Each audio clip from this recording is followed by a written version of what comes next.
ang iba't ibang mensaheng iniutos ng China at mag-post ng mga negatibong komento laban sa mga government officials na tumutuligsa sa China.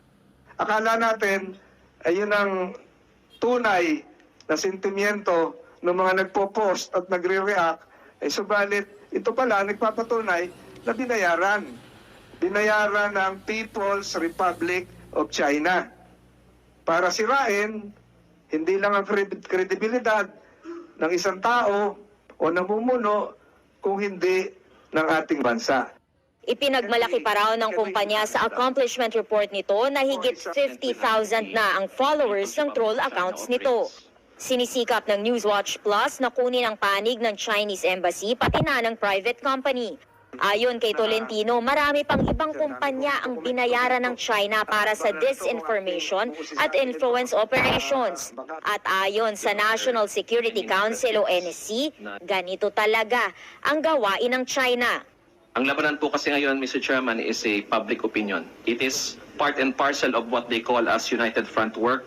May mga indikasyon rin daw na kumikilos na rin ang Beijing para impluwensyahan ang magiging resulta ng halalan sa Mayo sa pamamagitan ng pagpapakalat ng paninira sa mga kandidatong anti-China at papuri naman para sa mga kandidatong pro-China.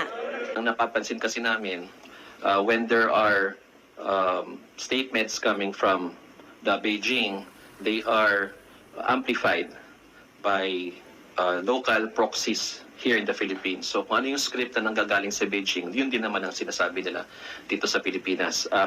Ayon sa National Security Council, may hawak itong listahan ng mga local proxy. Kabilang na ang nasa 10 social media influencers na kasabwat umano ng China.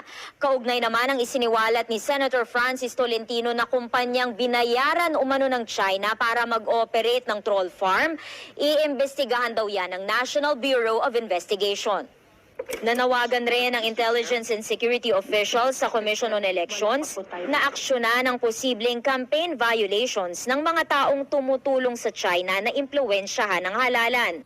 Delikado at nakababahala ito ayon kay COMELEC Chairman George Garcia, lalo na kahit ang komisyon, biktima raw ng trolls na nagsasabing hindi ito mapagkakatiwalaan.